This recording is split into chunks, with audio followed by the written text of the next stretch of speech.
Bonjour à tous, j'espère que vous allez excellemment bien. Aujourd'hui, on se retrouve pour parler biathlon, pour faire le débrief de ce qui s'est passé du côté d'Oslo Holmenkollen. C'était la première course de cette semaine avec le sprint dames. On va revenir un petit peu ce qui s'est passé. La course pour le gros globe est désormais terminée. Et on va voir un petit peu si les Françaises s'en sont bien sorties sur le parcours. Et il y a eu pas mal quand même de filles qui ont été éjectées du top 60 également, qui ont déjà quasiment leur week-end terminé. Ça aussi, il faudra y revenir, notamment sur des conditions de ski assez difficiles du côté d'Oslo. Allez, n'hésitez pas à vous abonner à la chaîne, à réagir dans les commentaires, à mettre un pouce bleu, à partager la vidéo sur les réseaux sociaux, notamment auprès de vos proches, si vous pensez que ça peut les intéresser. Dans les commentaires, n'hésitez pas à me dire qui vous a plu, qui vous a déçu. Si vous avez les moyens et que vous voulez soutenir mon travail, vous pouvez faire un super thanks, ça se passe dans les commentaires, et je remercie les gens qui le font. Vous pouvez également booster cette vidéo 3 fois gratuitement par semaine. Je rappelle, les boosts, et c'est sur mobile. Bon, on commence tout de suite avec la vidéo du jour. On est donc du côté d'Oslo Holmenkollen pour cette semaine, et les conditions de ski, elles sont encore pires qu'à OTP, et pourtant OTP c'était déjà quand même pas fou, avec une neige qui était déjà pas faux folle quand j'ai vu notamment le combiné nordique la semaine dernière. Parce que le combiné nordique qui avait la même zone d'arrivée, la neige déjà était hyper cassante et vraiment c'était de la soupe pour le combiné nordique et ça a fait une course qui était pas terrible. Même j'ai regardé que la course où tout le monde a pris sa retraite du côté du combiné nordique. Mais là, c'est vrai que la neige est vraiment ignoble. Enfin, il y a pas grand-chose à dire. C'est-à-dire que les conditions là sont inadmissibles pour une épreuve qu'on appelle Coupe du Monde de biathlon. On s'aperçoit quand même cette année des bonnes conditions de neige. On n'en a pas eu beaucoup sur la saison, hein. Vraiment des conditions de neige où on peut dire, ouais, la compétition, là, c'était de la neige de qualité. L'Allemagne, en début de saison, en début janvier, où ça a été vraiment bien, mais il y a eu quand même beaucoup de sites de compétition où on a dû ramener de la neige, je pense au Grand Bornand, où soit on a eu des conditions de neige qui étaient pas bonnes. L'Autriche, par exemple, c'était pas top. Le Grand Bornand, c'était pas top. Ostersund, au début, c'était vraiment pas bien en termes de qualité de neige aussi début décembre. Nové Mesto, je m'en souviens plus si c'était horrible ou pas. Mais là, OTP, en gros, on a eu la moitié des rendez-vous de la saison où la neige était pas bonne. On avait de la soupe. J'ai vu la première course du côté des championnats du monde junior, parce que je vais les regarder, mais en décalé, pour tout vous dire. Je pense bien plus tard dans l'année. Là, pareil, les conditions de neige. J'ai vu des images sur d'autres courses, notamment quand la Lettonie s'impose. C'est de la soupe, vraiment. On va pas pouvoir continuer comme ça très longtemps du côté du biathlon. On a quasiment aucun site en altitude à part Antols. C'est-à-dire en haute altitude, on n'a aucun site. Le site le plus haut, il est à 1650 mètres. La plupart des sites sont aux alentours de 1000 mètres, voire en dessous. On s'aperçoit qu'aujourd'hui, ça peut plus tenir. On peut plus avoir des conditions de neige performantes. Alors là, ils vont décaler les dates dans le calendrier. Ça changera pas grand-chose. On aura toujours, je pense, autant de rendez-vous avec de la neige qui sera vraiment pas top. Là, on a dû quand même revenir à l'ancien système de départ. C'est-à-dire l'ancien système de départ où le groupe rouge correspondait aux 30 meilleurs. Enfin, était dans les 30 premières. C'était le groupe rouge qui partait en premier et puis ensuite, on avait une deuxième partie de course qui parfois pouvait être très ennuyante par rapport au nouveau système qui avait été instauré. Mais là, c'était juste pas faisable et je me demande même comment on va faire ce week-end. Parce que ce week-end, il fera aussi chaud, hein. Normalement, ça va pas se refroidir du côté d'Oslo. Ils ont voulu essayer de durcir la piste, sauf qu'ils ont ajouté une quantité de sel énorme, et ce qui fait que ça, enfin voilà, ce qu'expliquait très bien Alexis Boeuf, mais ça a été une catastrophe. Tous les gens qui sont arrivés sur place ont dit, voilà, ça a été vraiment une très très mauvaise idée. Et le problème, c'est que toute la semaine, il doit faire chaud. Et là, on voit vraiment que la neige, il y a des endroits, dans la zone d'arrivée, il y a des endroits où on voit des zones sans neige. Presque. On voit qu'il y a quasiment plus rien en quantité de neige. Là, aujourd'hui, il y a une course. Et on va être en capacité de repréparer la piste pour demain. Mais ce week-end, il y a 3 heures, il y a même pas 3 heures entre les 2 épreuves à chaque fois, hein. En gros, il y a une course à 13h45, donc en plus là où il fait le plus chaud, et une course à 16h ou 16h30, un truc comme ça. Ça va être une boucherie, hein. Ce week-end, je sais même pas comment on va faire, vraiment parce que là, les conditions de neige sont vraiment apocalyptiques, et ça va se dégrader de plus en plus. Et là, on était déjà vraiment pas bien aujourd'hui, donc dans les jours à venir, ça va vraiment être ignoble, hein, pour finir la saison.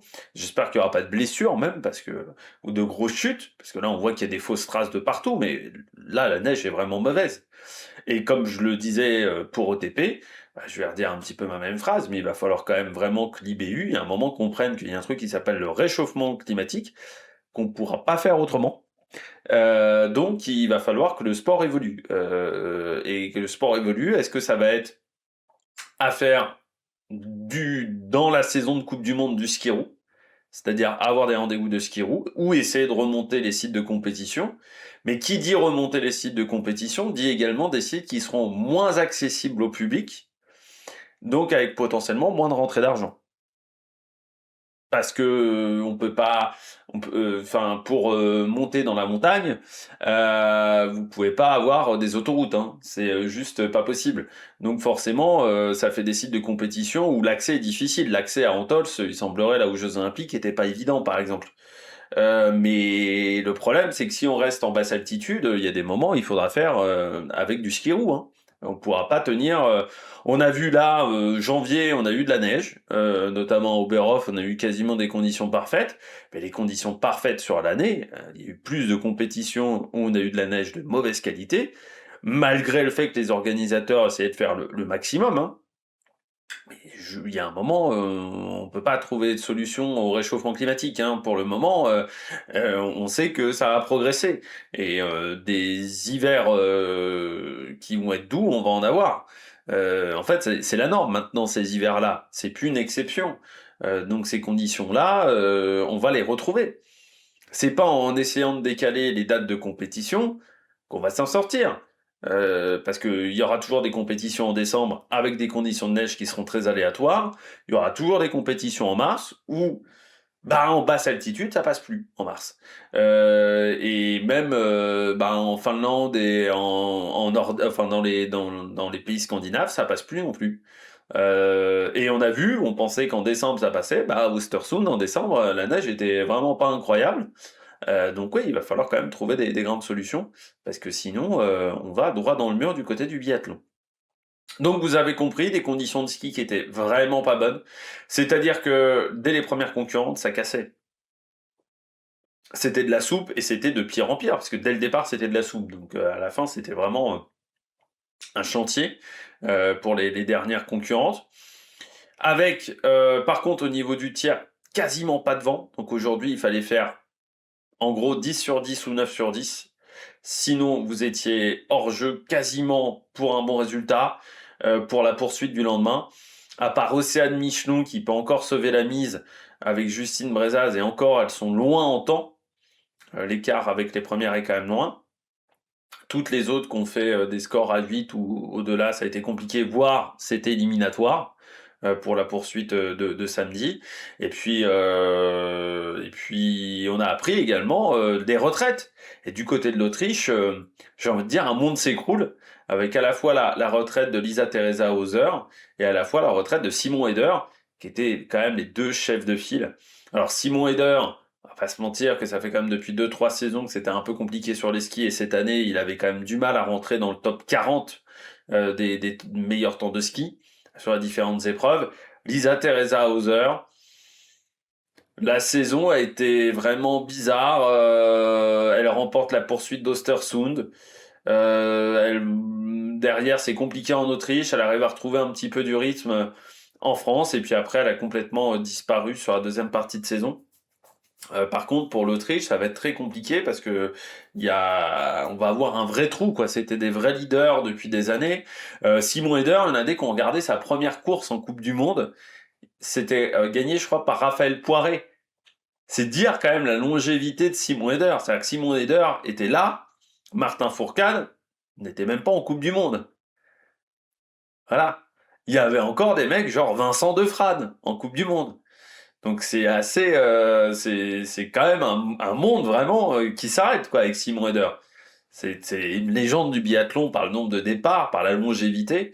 Là, il faut quand même le souligner, surtout qu'il a eu quand même des résultats à 38 ou 39 balais. C'est vrai que là, depuis un an ou deux, c'était un peu plus compliqué, mais à 40 ans, il avait encore des résultats, ce qui est assez exceptionnel.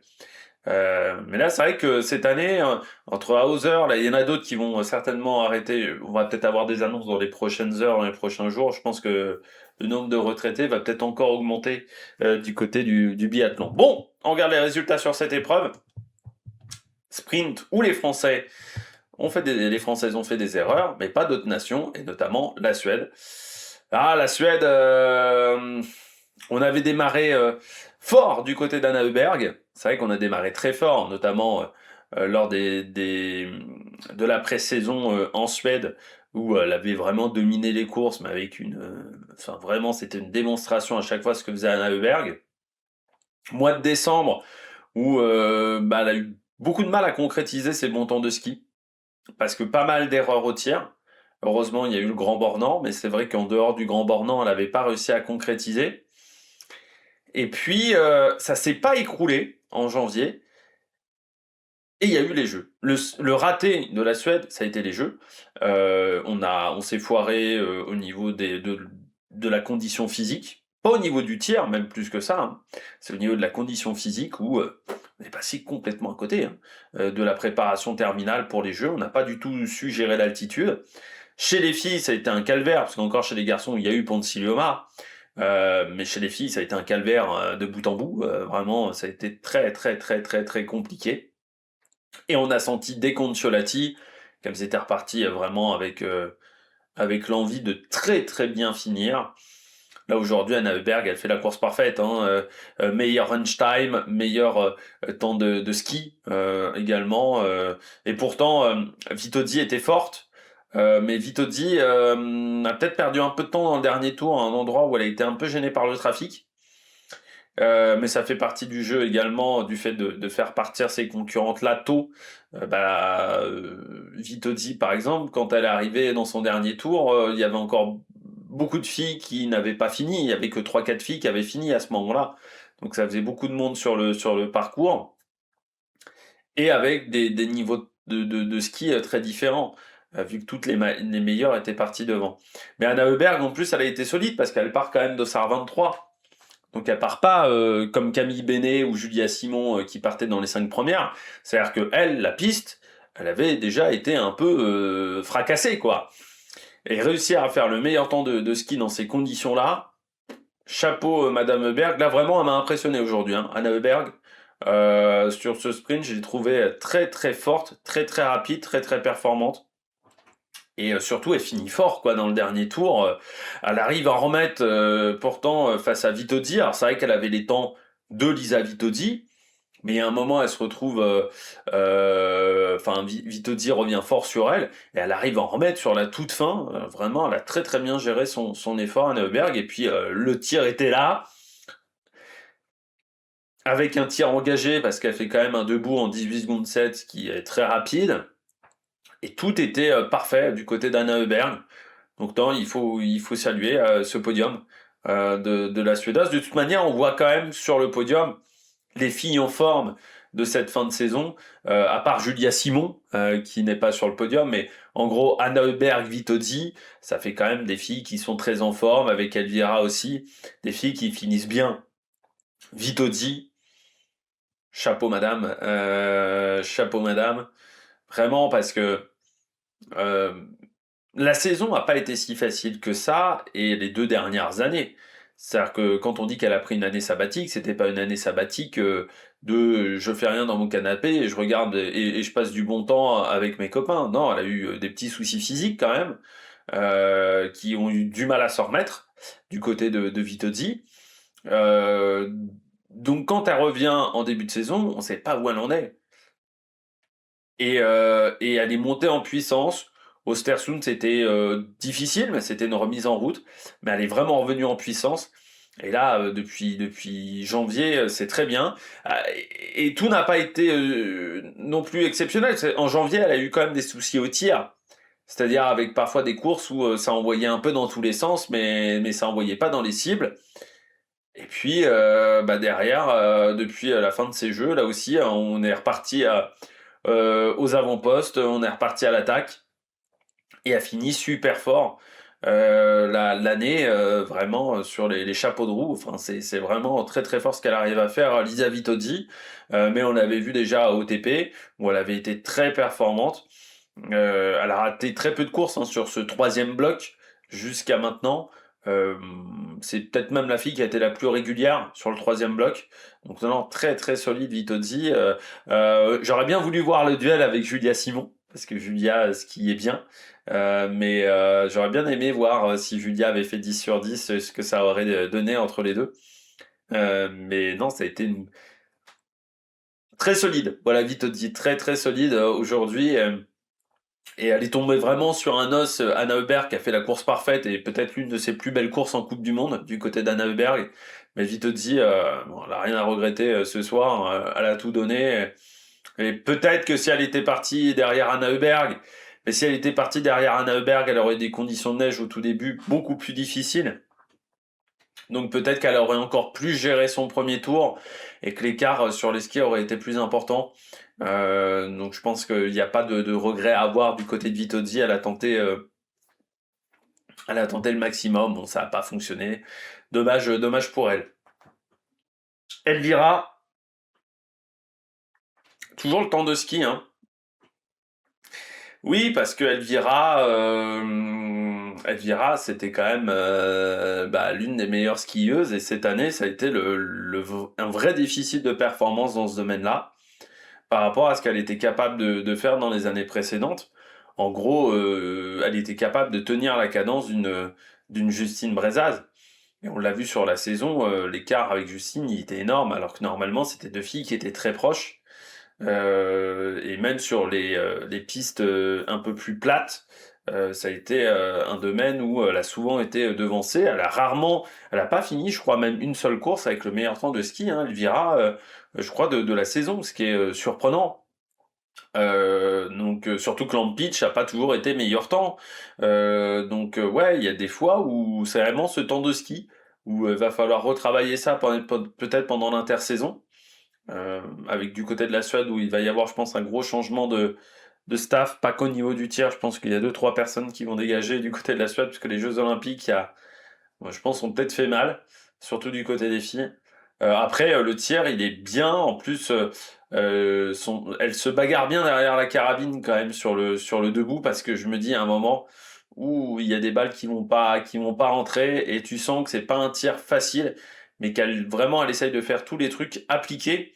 C'est sûr que ça lui coûte du temps, et face à une Vitozzi, à une Anna et à sa sœur, ça n'a pas, elle ne pouvait pas jouer. Il aurait fallu voilà qu'elle reprenne 13 secondes sur les skis, ce n'est pas possible, je pense aujourd'hui. Même une grande Elvira Heuberg. Par contre, ouais, il y a quand même un déficit sur le ski cette année. Et il faudra essayer de le comprendre. Voilà, est-ce qu'il y a eu des erreurs en termes de préparation physique pendant l'intersaison? Parce qu'elle a un peu perdu sur les skis, ce qui est surprenant. Bon, bah Julia, dommage l'erreur. Mais en fait, pendant la pub du Grand Prix de Denain, je regardais la pré-course sur la chaîne Équipe. Je comprends pas comment ils peuvent faire une pré-course de 2 heures, plus de 2 heures. Il y a plus longtemps de présentation de la course que de course en elle-même, ce qui est quand même assez formidable du côté de la chaîne Équipe. Et il y a un moment, ils avaient un micro sur Jean-Paul Jacquinot. Et tu voyais que Julia Simon, elle avait beaucoup de doutes et elle parlait beaucoup avec Jean-Paul Jacquinot, notamment sur cette fatigue et sur cette excitation qu'elle n'arrivait pas à canaliser. Elle n'arrivait pas à se canaliser. Et on la voyait, elle était un peu à regarder un peu à droite à gauche. Julia Simon, c'était assez surprenant, voilà, de la voir comme ça. Et sur le tir, elle le dit, en gros, sur mon debout, il y a un moment, je fais une erreur. Hein. C'est une erreur de ma part, mais j'ai pas réussi à me canaliser pendant cette course. J'ai pas réussi à canaliser mon énergie. Et ça, c'est fatigue physique, mais peut-être aussi de la fatigue un peu mentale. Elle est peut-être rattrapée un peu après certaines autres françaises parce que, encore une fois, le fait de ne pas avoir fait Ostersund a peut-être été un bien au final pour Julia Simon. Alors pas pour la Coupe du Monde, pour le classement de la Coupe du Monde, mais pour ce troisième bloc a peut-être été un bien. Mais là, elle est peut-être un peu rattrapée par la fatigue mentale de cette Coupe du Monde, de cette saison qui est très condensée, où il n'y a pas vraiment de moments de repos intense. Donc on est tout le temps dans le feu de l'action en biathlon. Ce qu'il faut comprendre, c'est qu'on est tout le temps brassé par cette Coupe du Monde, par ce cirque, on va dire un peu de la Coupe du Monde, ce cirque blanc. Et du côté de Julia Simon, là aujourd'hui, elle s'est peut-être fait un petit peu rattraper. Voilà, Julia Simon. Mais bon, quatrième place, on va dire un petit peu dans tout. Donc de toute manière, même s'il y avait eu le 10 sur 10, il y avait quand même 10 secondes d'écart par rapport à Vitozzi sur les skis. Et donc elle n'a pas été plus rapide sur le tir. C'est ça l'interrogation. Donc on voit que Vitozzi ça lui aurait peut-être permis d'être sur la troisième place, mais pas mieux du côté de Julia aujourd'hui. Ingrid Tendrevold, pour moi c'est la performance aujourd'hui du côté des Norvégiens, ça c'est clair et net, mais c'est la grosse perf. Elle part d'Ossard 46. Donc elle, sa piste, elle part. Donc je rappelle, c'est un départ toutes les 30 secondes. Donc par rapport à une Julia Simon qui part, elle part 20 minutes après Julia Simon. En gros, quand Julia Simon a fini, Tendrevold n'a pas encore démarré, quasiment. Donc la piste qui était détruite là, quand elle démarre, Tendrevold, la piste est détruite. On avait un peu, ce matin, j'avais regardé un peu les numéros de Dossard et j'avais dit, ouais, putain, Tendrevold, c'est celle qui a hérité du pire Dossard. Quasiment avec Amandine Mangin. Je disais, ouais, les deux, ouais, ça va être une longue journée, quoi. Et Tendrevold, alors je sais pas si ça lui a enlevé un peu de pression sur les épaules en se disant que de toute manière, même si elle faisait tout bien, ça passerait pas. Mais c'est sa meilleure course de l'hiver. De toute manière, elle n'était pas allée dans une cérémonie des fleurs depuis le début de l'hiver. On parle quand même de Tendrevol, quoi. C'est dire comment ça a été une année horrible pour elle. Et le fait de la voir à l'arrivée avec le sourire, ce qui... Tendrevol, c'est quand même une fille, quand tu l'entends en interview, et ça a l'air d'être une fille hyper sympathique. Mais vraiment, ça a l'air d'être la bonne copine, la fille vraiment sympa, Ingrid Tendrevol. Et de la voir autant en difficulté depuis maintenant quelques saisons, hein, ça date pas de cette année. En gros, ça date de la fin de saison 2023-2024, quand elle se bagarre face à Vitozzi, où elle perd le gros globe à la fin, où ses trois derniers, ce bloc de fin, elle le rate complètement, parce que Tendrevol elle avait de l'avance, elle perd complètement son avance. Ça commence même, je crois, au championnat du monde déjà, où c'est difficile pour elle.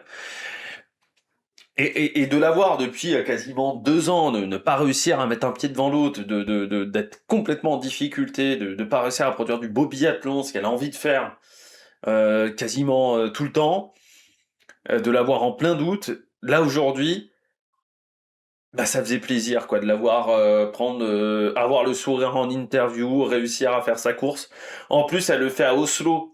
Elle le fait pas à n'importe quel endroit parce que euh, les Norvégiens ont quand même tendance sacrément à la défoncer.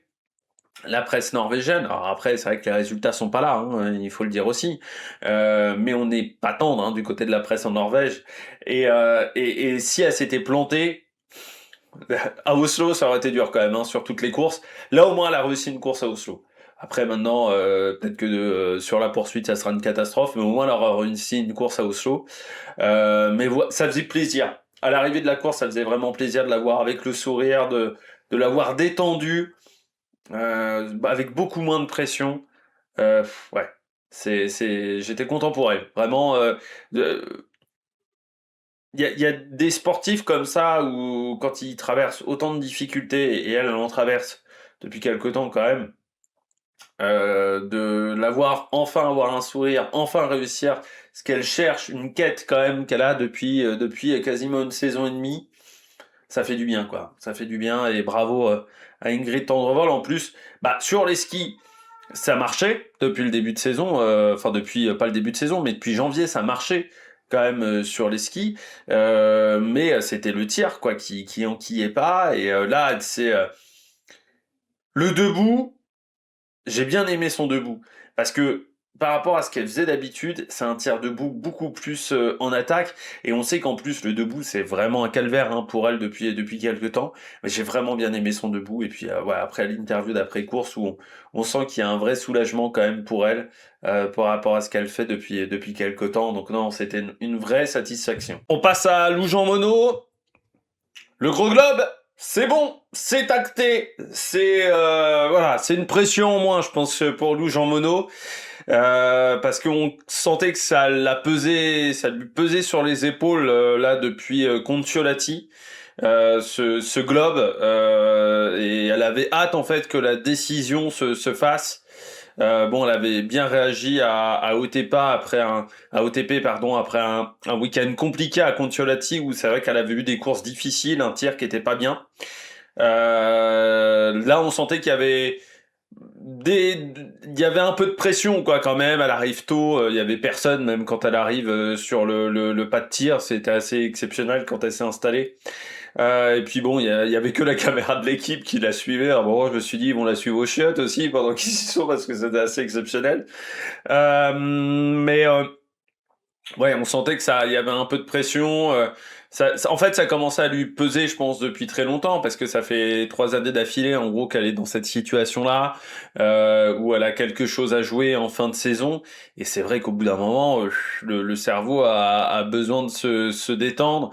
Et déjà, je pense que de base, Lou Jean Monod est pas la fille la plus détendue au monde. Voilà, on sent que c'est une fille qui est un peu stressée. Donc je pense il y avait besoin. On a vu hein, le staff vraiment la laisser, on va dire, vraiment dans sa bulle. C'est-à-dire dans la séquence, on voyait Jean-Paul Jacquinot ou Jean-Pierre, je sais plus si c'était Jean-Pierre ou Jean-Pierre Amat. Je crois que c'était Jean-Paul Jacquinot hein, qui parlait à Julia Simon. Lou était vraiment dans son coin, elle faisait son truc.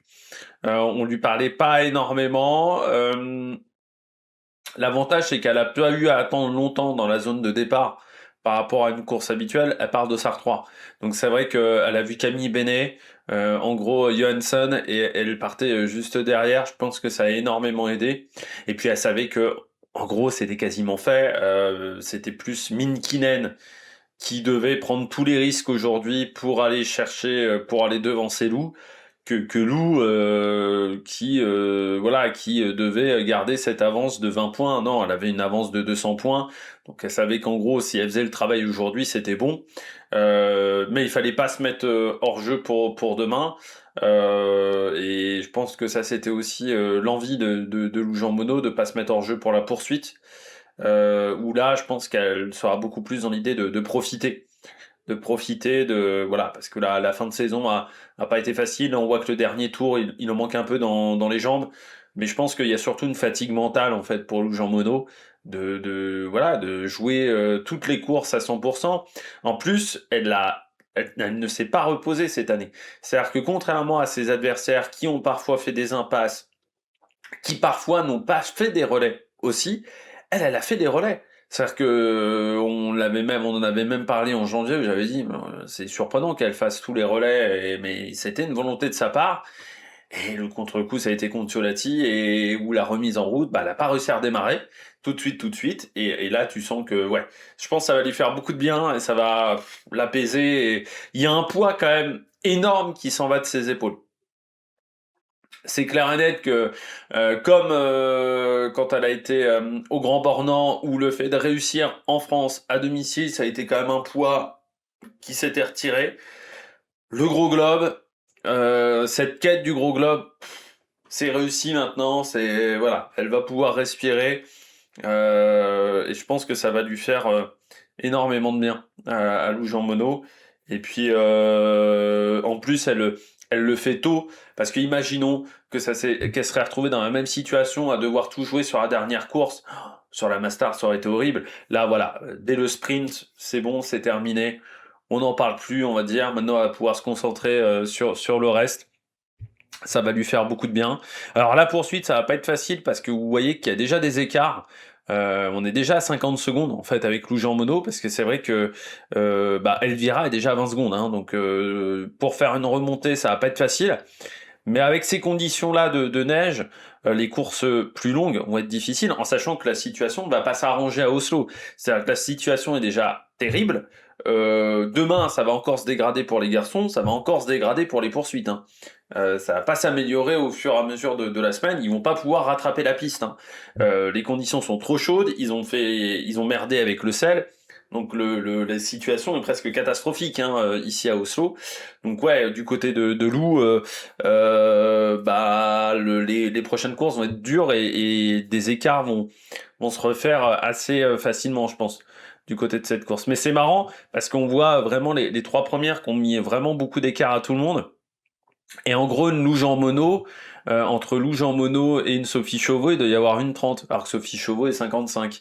Donc les écarts après sont assez réduits sur le reste du tableau. Magnusson, bah, qui participe, hein, au fait que la Suède a pris la tête du classement des nations, qui a bien profité, hein, du raté de dimanche, parce que c'est vrai que tout le monde en avait sur Emilia Jacquelin, il y en avait quelques-uns qui étaient contre Emilia Jacquelin.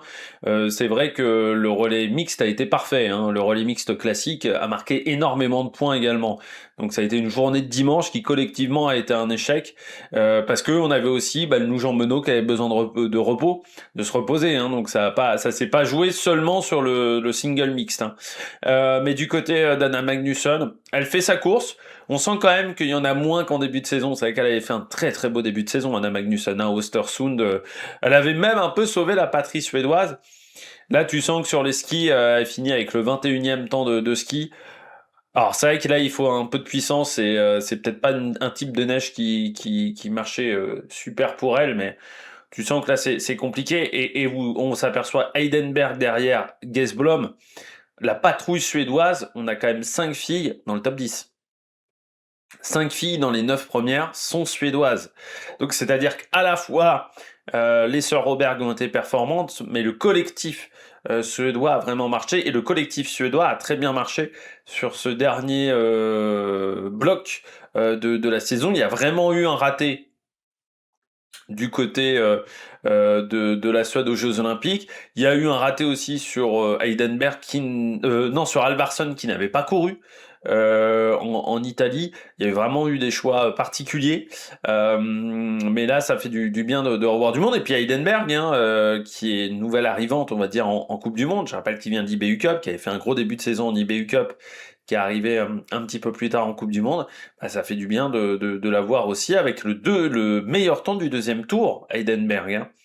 Donc voilà, elle a vraiment cravaché en début de course, elle a eu un peu de mal à tenir sur la fin, mais elle a vraiment été très efficace sur les skis, donc à saluer quand même du côté de la Suédoise qui avait fait un raté sur le premier tir, mais Magnusson, ouais, il y a peut-être plus grand-chose sur le moteur, et puis Gesblom qui est à peu près dans les mêmes eaux que Magnusson. Gesblom, année qui n'a pas été facile, mais elle finit bien.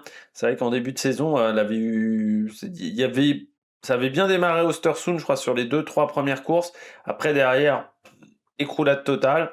Et elle a réussi à revenir au jeu un peu à la dernière minute, donc où elle a fait des très bons Jeux Olympiques. Elle, c'est la seule Suédoise qui s'en est sortie au niveau des Jeux Olympiques. Donc pas mal du tout. Et puis Vobornikova, la Tchèque, Teresa Vobornikova qui prend un top 10. Les Tchèques, hein, qui retrouvent un peu des couleurs devant Minkinen.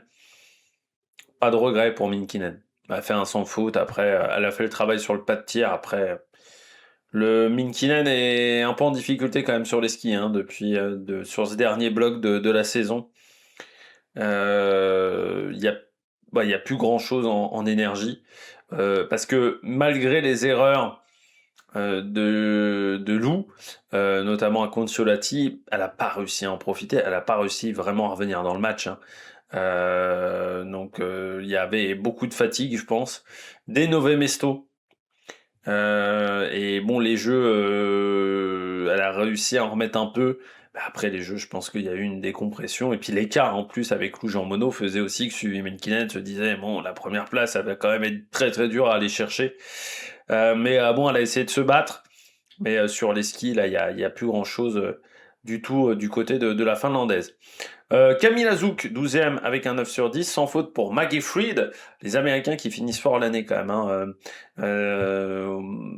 Ils avaient été assez discrets sur la première partie de saison. Là aussi, sur ce dernier bloc, ils ont été bons. Merkushina qui finit 14. Meilleur temps de tir pour Merkushina. Avec un 21 secondes 5 sur le coucher, ce qui est vraiment très bien. Bon, après, sur les skis, il en manquait aujourd'hui. Et Maggie Fried, c'est dommage, c'est le temps de tir, hein. Là, il y a un vrai truc à travailler pour elle, parce qu'on voit 36 secondes sur un coucher, alors que je rappelle qu'il n'y avait pas de vent du côté d'Oslo. Bah, ça y est beaucoup, hein, pour l'américaine. Donc, il faut réussir à faire beaucoup plus, hein, un tir d'attaque. Et puis Paulina Batovska-Fialkova, bah, qui finit fort, hein. On a l'impression que l'annonce de sa retraite, ça l'a vraiment... Là aussi, ça lui a peut-être enlevé un poids à Batovska-Fialkova, parce qu'elle a fait ses meilleures courses depuis, la Slovaque, et elle part vraiment sur une bonne note. Voilà, elle part presque au sommet, Batovska-Fialkova, mais ouais, je pense que ça lui a fait du bien de dire je prends ma retraite, voilà, j'arrête, je pars sur autre chose. Des fois, il y a une sorte de soulagement, et ce qui fait que tu profites énormément de tes dernières courses. Dans d'autres sports, ça s'est vu, et où après, tu es vraiment là pour profiter. Je pense à Vettel sur sa dernière année de Formule 1, où il profitait également énormément. Voilà, tu as juste envie de profiter, et ensuite de passer à une nouvelle étape de ta vie. Et c'est le cas, je pense, du côté de Bastovska Fialkova. Parce qu'avec 2 erreurs, bah, elle fait quand même 15e. C'est elle qui fait le meilleur temps avec 2 tirs, 2 erreurs au tir. Et aujourd'hui, il fallait vraiment faire un 9 ou 10. Et tu vois que dès Batovska Fialkova, on est déjà quasiment à 1,30. C'est énorme les écarts quand même sur un sprint. Voigt, bah, trop lente au tir, hein, mais ça j'ai envie de dire c'est habituel du côté de Vanessa Voigt, 9 sur 10.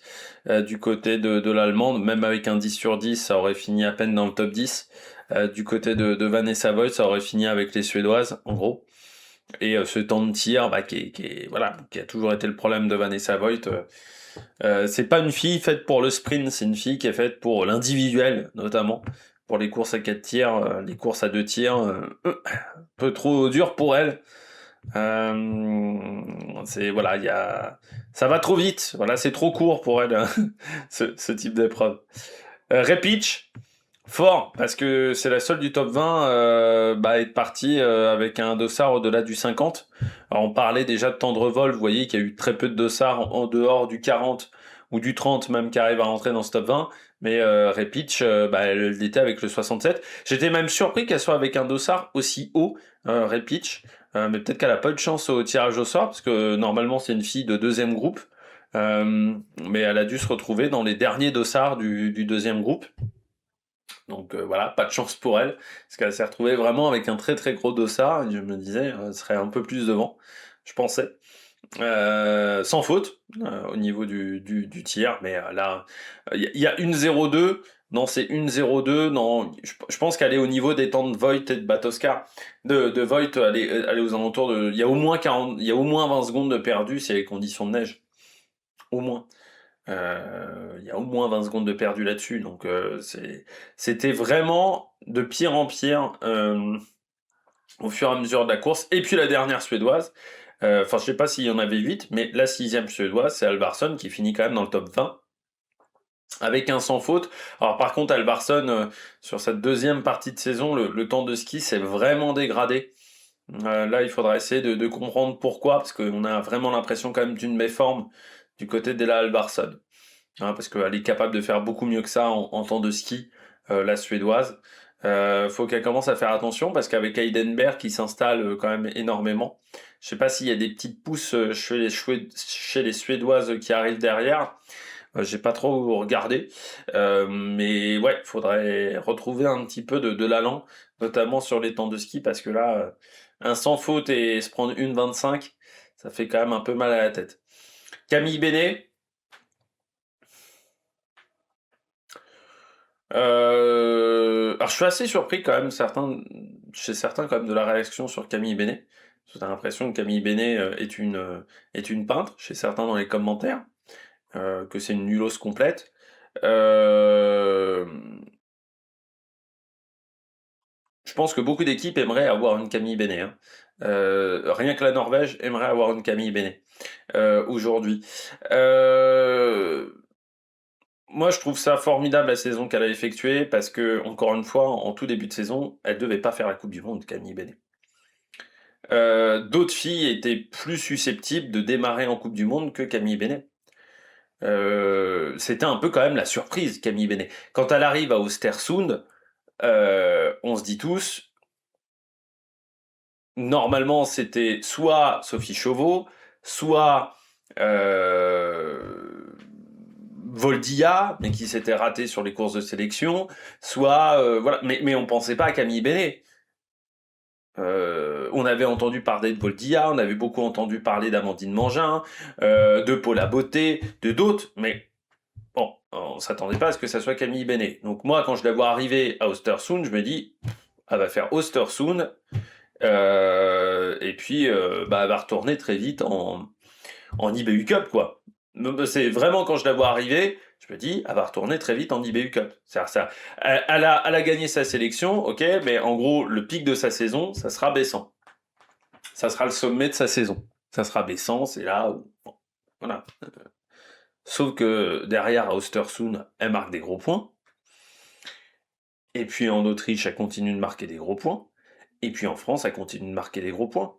Elle a dégagé quand même de l'équipe de France Gillian Guigonard, qui semblait un peu plus installée dans cette équipe de France. Elle est passée devant dans la hiérarchie d'une Jeanne Richard aussi. Dans la hiérarchie d'une Paula Beauté. C'est-à-dire qu'on dit à chaque fois Camille Bene, j'aime bien dans les commentaires, il y en a plein qui disent on est d'accord, en ski ça pourrait aller plus vite. D'accord là-dessus, mais je pense que ça sera le travail de l'intersaison. Tout le monde dit elle est nulle, pas de méchant, mais là Voldia aujourd'hui, elle est pas dans le top 20. Bon, Amandine Mangin, je la mets à part parce que Amandine Mangin s'est retrouvée vraiment avec un dossard horrible, mais Voldia, je pense qu'en temps de ski, c'est même en enlevant les conditions de neige, il y avait quand même beaucoup de temps perdu par Voldia. Camille Bene aujourd'hui, Sophie Chauveau arrive pas à son niveau, par exemple. Elle a réussi à s'installer en très peu de temps, et pour moi, elle est devenue une titulaire. Et ceux qui me disent c'est une nulasse, enfin c'est quasiment une nulos, regardez, enfin vous avez déjà oublié l'individuel des Jeux Olympiques? L'individuel des Jeux Olympiques, le relais qu'elle effectue aux Jeux Olympiques, il est déjà oublié? C'est déjà fini? On est passé à autre chose? Faut pas être trop dans la culture de l'instant. Camille Bene, faut se rappeler de où elle était en début de saison. De ce qu'on pensait d'elle en début de saison. Et elle a réussi à faire taire des bouches quand même, hein. Alors, il va falloir travailler sur le temps de ski. Mais le temps de ski ne fait pas tout en biathlon. Faut aussi avoir cette fiabilité au tir. Aujourd'hui, Camille Bene, elle a cette fiabilité au tir. Faut qu'elle gagne un peu en ski. Aujourd'hui. Mais quand on me dit dans 2 ans, elle sera plus en équipe de France, ou dans 6 mois, elle sera plus en équipe de France, moi je suis pas d'accord. Parce que Voldia, c'est encore tendre. Alors moi j'ai envie de la voir en Coupe du Monde, mais est-ce qu'elle est en capacité d'aller chercher une Camille Bene? C'est pas sûr. Sophie Chauveau, bon, je pense que c'est mort. Donc aujourd'hui dans les 6 titulaires, Yalou Jean Monod, titulaire indiscutable, Julia Simon, titulaire indiscutable. Pour moi, Océane Michelon, même si aujourd'hui elle s'est un peu plantée sur ce qu'elle effectue, titulaire indiscutable. Enfin, titulaire, qui est, voilà, elle a sa place. Justine, alors je sais bien qu'elle va vite sur les skis, mais le biathlon, c'est pas que du ski de fond. Cette faiblesse au tir, le fait qu'elle n'a pas réussi quand même à changer, à trouver une solution.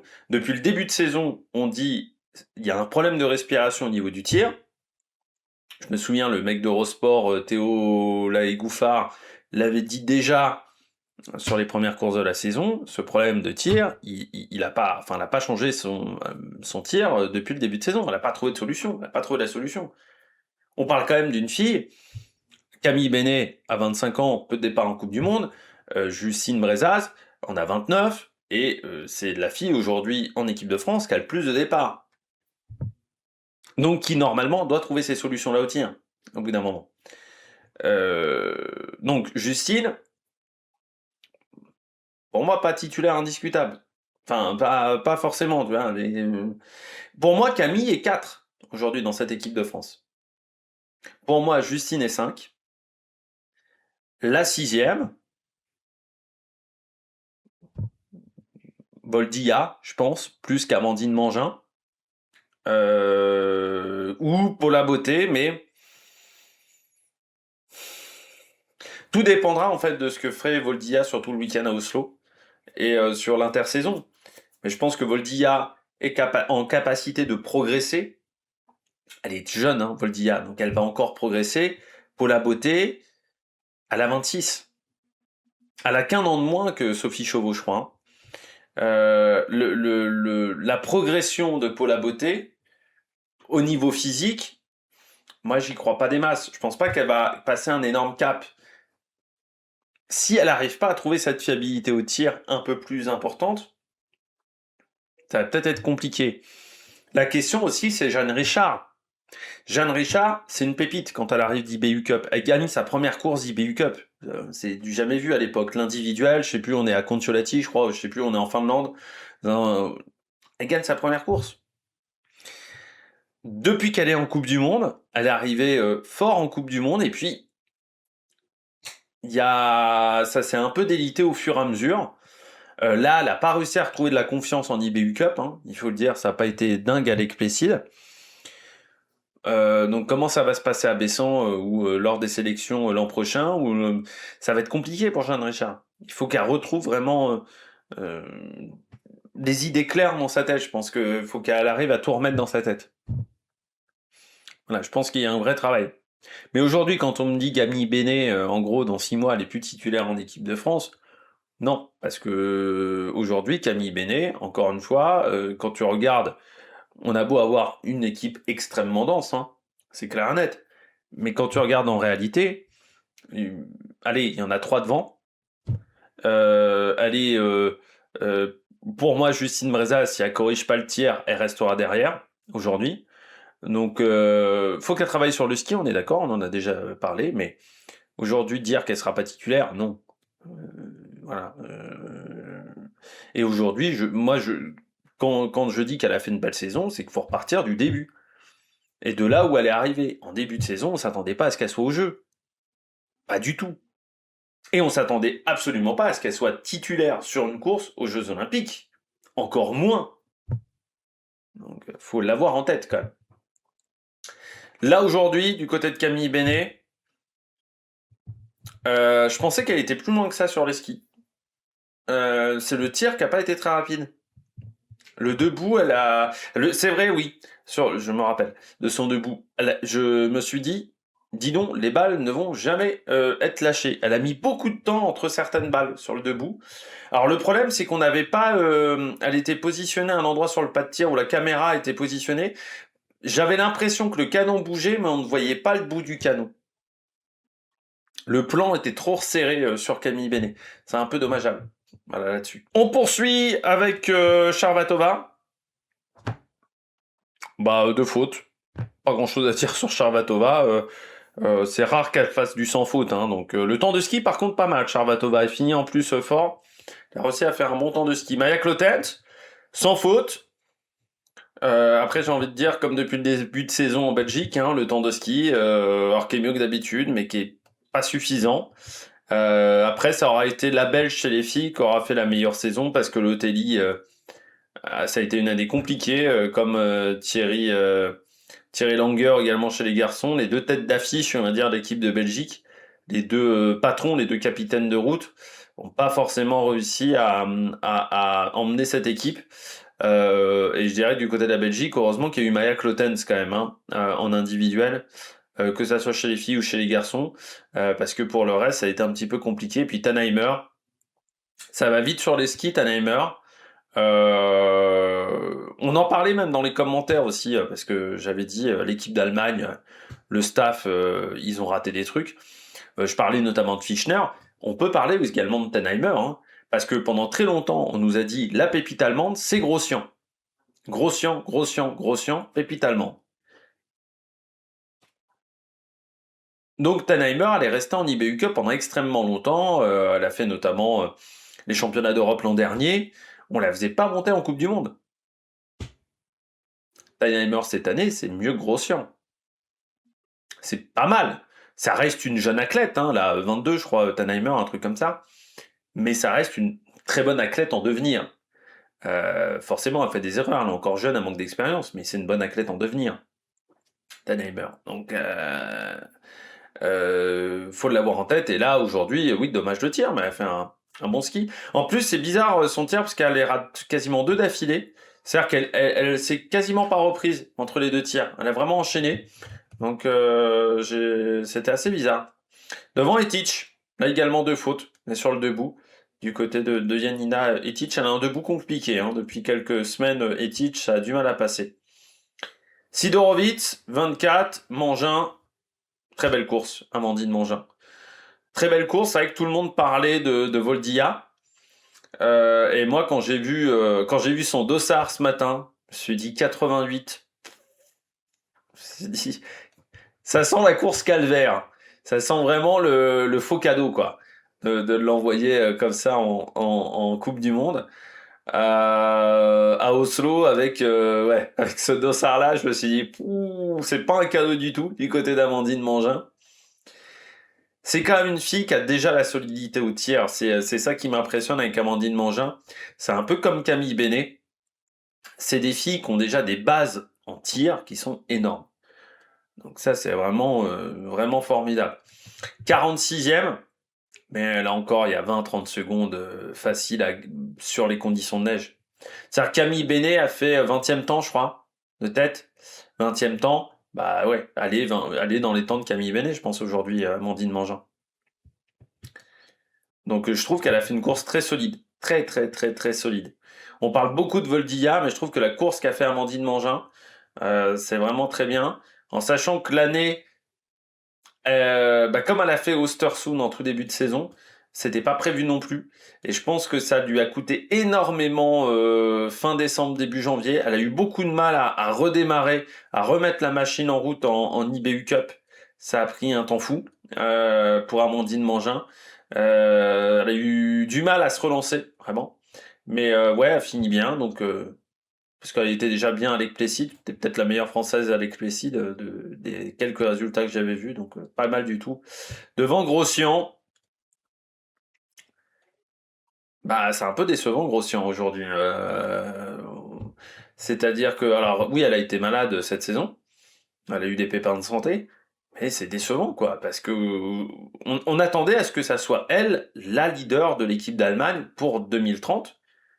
Donc en fait, qu'elle remplace Preuss, aujourd'hui, elle remplace pas Preuss. Elle ne remplace pas Preuss, et je dirais qu'elle ne remplace même pas Preuss, j'ai l'impression, même en interne. C'est-à-dire qu'elle n'arrive pas à prendre ce rôle de leader. Ça, c'est un peu triste quand même pour Célina Grosser. Et c'est vrai que il en manque sur les skis. Je trouve que c'est moins bien qu'à une époque, même sur les skis. Hein, 28e, à une époque, elle était capable de faire mieux. Et le tir, il manque toujours de fiabilité.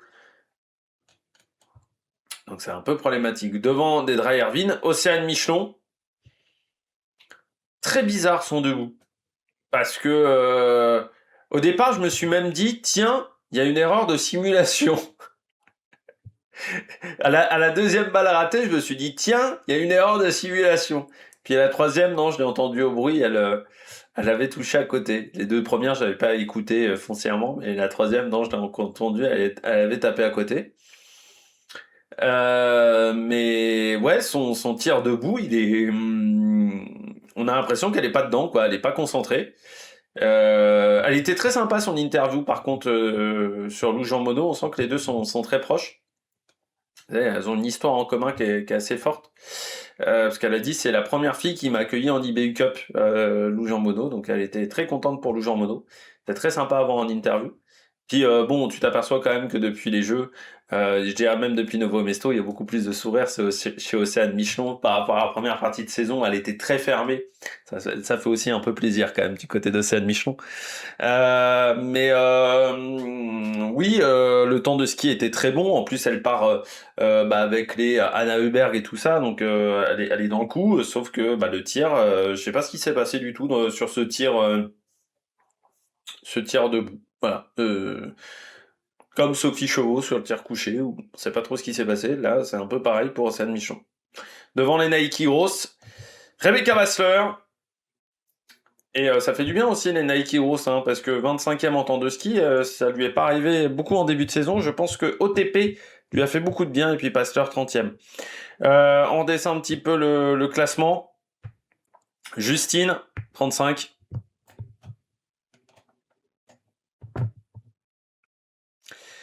Deux choses du côté de Justine. 3 fautes, donc déjà c'est trop. Mais surtout ça, 8e temps de ski seulement. 9e temps de ski même seulement. 9e temps de ski.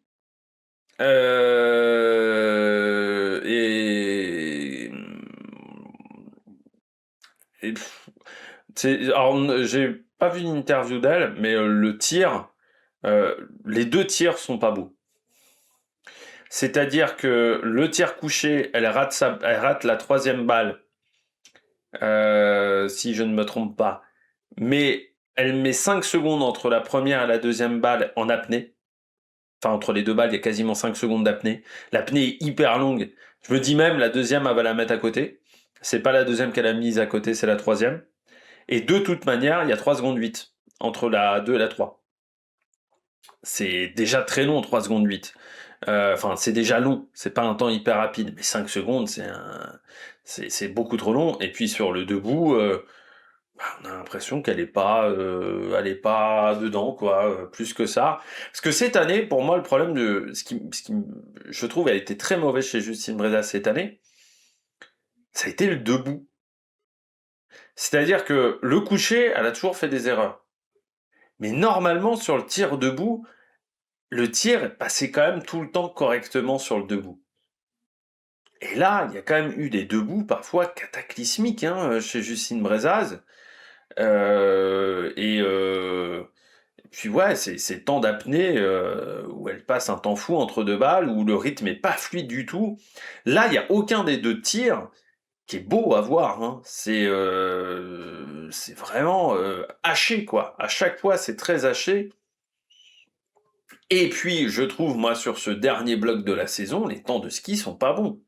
On parle quand même d'une fille qui, normalement, est à 10 secondes de Lampitch. Bon, là, Lampitch est nulle part sur les temps de ski. En début de saison, elle mettait des branlées à Vitozzi, elle mettait des branlées à Anna Heuberg. Malgré le fait qu'Anna Heuberg avait des bons temps de ski en début de saison, hein.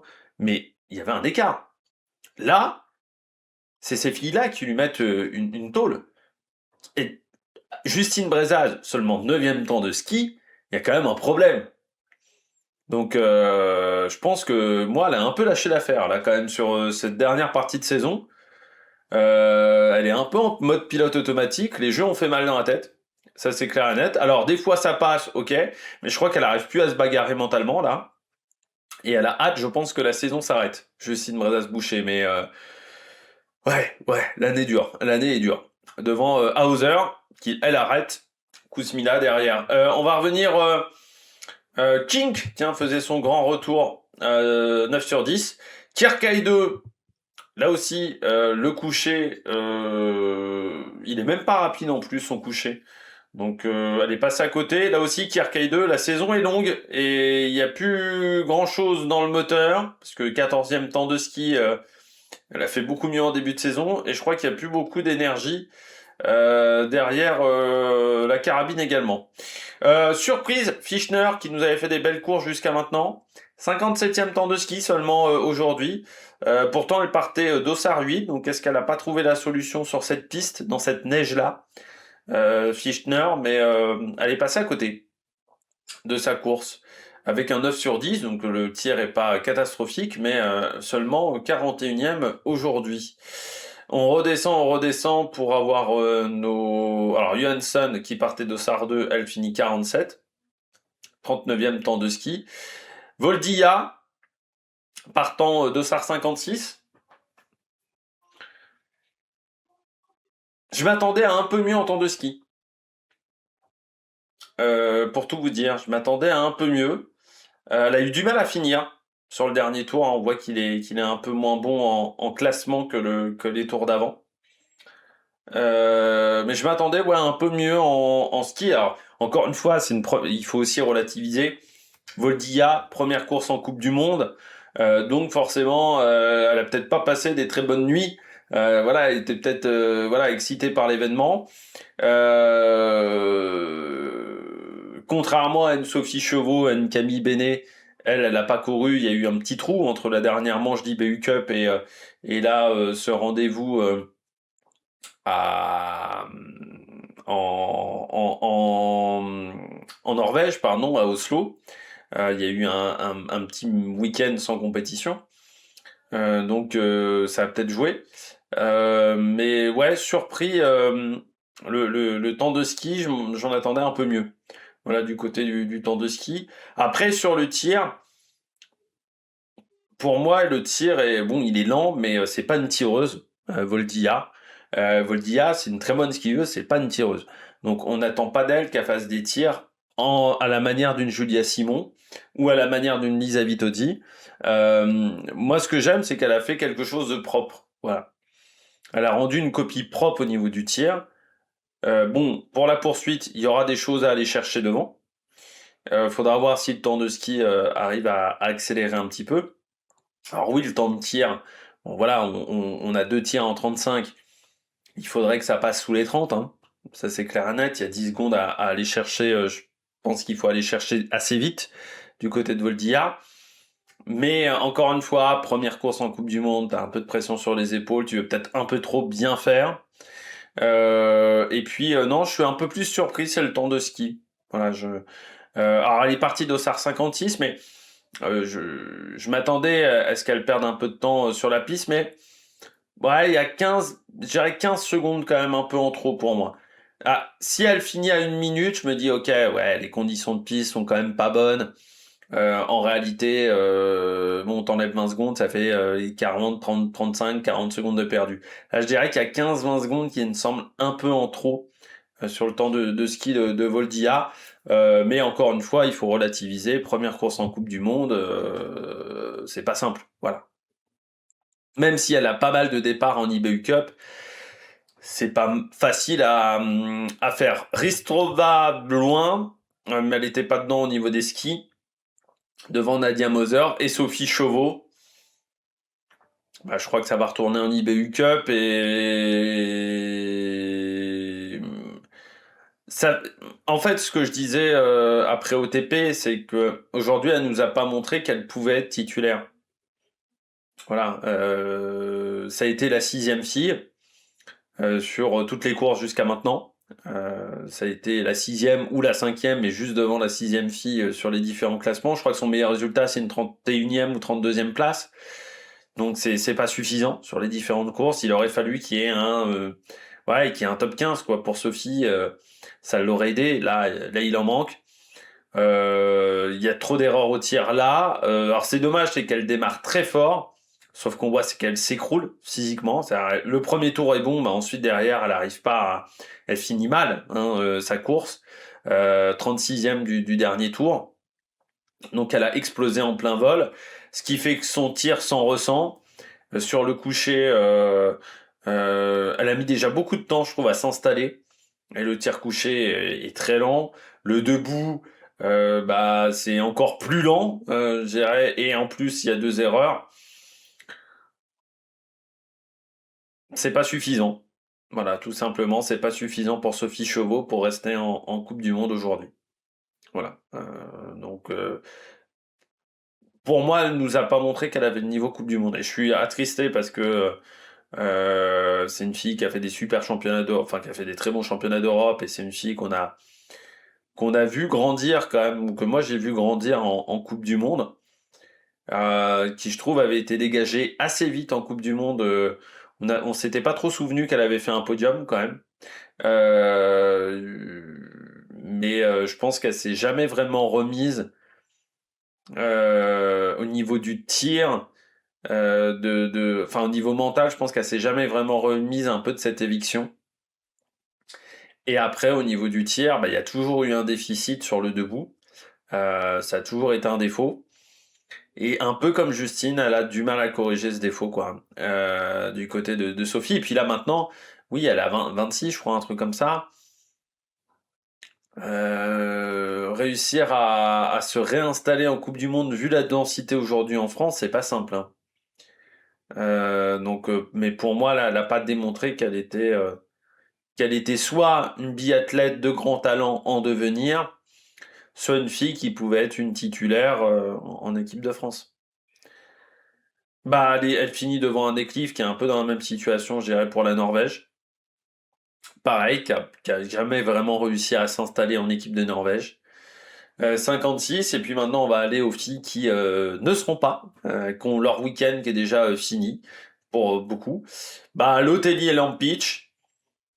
Lotelli, le temps de ski est vraiment mauvais.